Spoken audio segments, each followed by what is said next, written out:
Last week, my dog got sick. Nothing serious, just an ear infection. I drove to the same local vet clinic I've used for 6 years. The sign out front was the same. The receptionist was the same. Even the smell of antiseptic and wet dog was the same. But the bill was different. $300 for a 10-minute checkup. I asked the receptionist what happened. She looked tired. She lowered her voice and said, "We have new ownership. Prices are set by corporate now." That is when I knew. The Smith family vet doesn't exist anymore. Dr. Smith is just an employee now. And I wasn't paying a local doctor to heal my dog.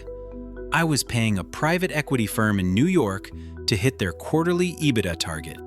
This isn't just about vets. It's your dentist, your plumber, the funeral home where you buried your grandmother. They look like small businesses, they act like small businesses, but they are dead inside.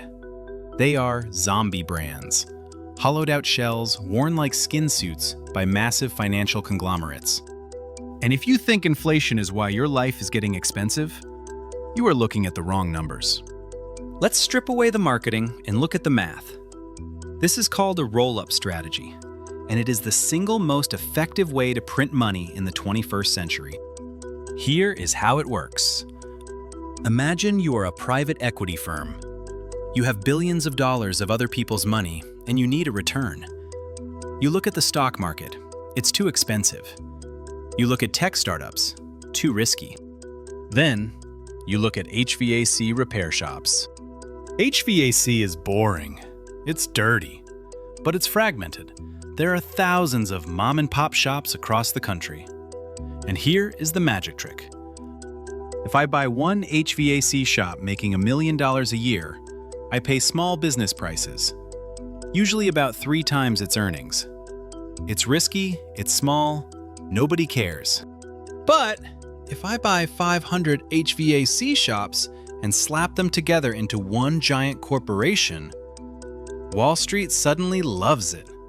They don't value it at 3 times earnings anymore. They value it at 15 times earnings. Do the math. I buy a company for $3 million.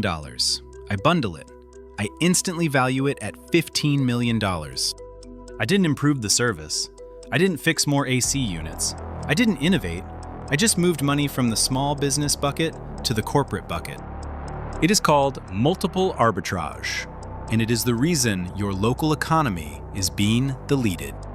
Now, you might say, who cares? Bob the HVAC guy gets a payout, and I still get my AC fixed. Wrong. Because the private equity firm didn't use their own money to buy Bob's business, they used debt. Massive amounts of it. And here's the kicker. They don't pay that debt back. The business does. The moment the ink is dry, Bob's HVAC is now saddled with millions of dollars in loan payments it never asked for. This triggers the extraction phase. To pay off that debt, the new owners have to squeeze every single dollar out of the operation. First, they cut costs. The experienced technicians, the guys who knew how to fix your furnace with a $5 part, they're fired, replaced by rookies on minimum wage who are trained to sell, not fix. Next, they raise prices. That $300 vet bill? That wasn't inflation, that was revenue optimization.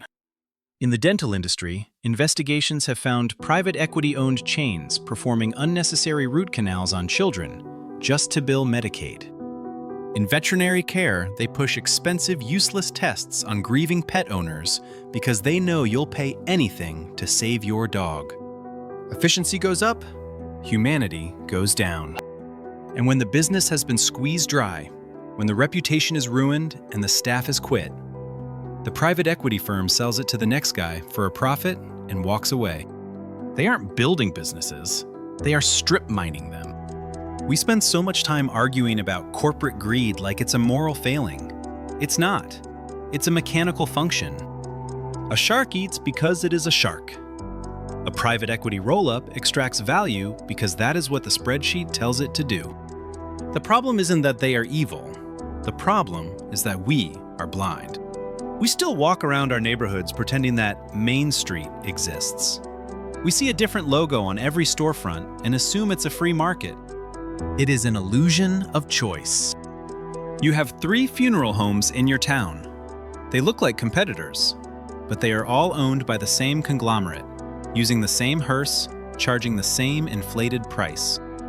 The local economy is a lie. So, what do? You have to look closer. Before you hire a contractor, before you pick a dentist, before you take your dog to the vet, ask the question nobody asks. Who actually owns this building? If the answer is a holding company you've never heard of, turn around, walk away. Find the guy who still answers his own phone. Find the woman who still owns the keys to her front door. They are messy. They might be slower. They definitely won't have a slick app. But they are the only real thing left. Support them while you still can, because soon they'll be gone too.